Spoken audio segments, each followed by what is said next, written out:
અમરેલીમાં ડોક્ટર આંબેડકર ભવન ખાતે રાજ્યમંત્રી કૌશિક વેકરિયાના અધ્યક્ષસ્થાને દિવ્યાંગ સાધન સહાય વિતરણ કાર્યક્રમ યોજવામાં આવ્યો હતો. કુલ 167 લાભાર્થીઓને ₹15.40 લાખની કિંમતના હાર્મોનિયમનું વિતરણ કરવામાં આવ્યું હતું. મંત્રીએ જણાવ્યું કે મુખ્યમંત્રીના સંવેદનશીલ નિર્ણયથી હવે 60% દિવ્યાંગતા ધરાવતા વ્યક્તિઓને પણ માસિક ₹1000ની સહાય મળે છે.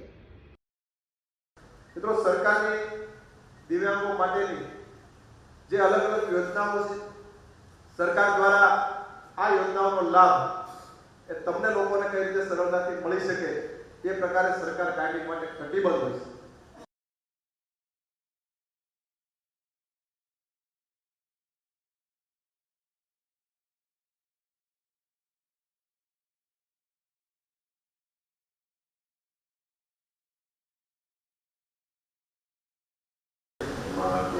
तो 167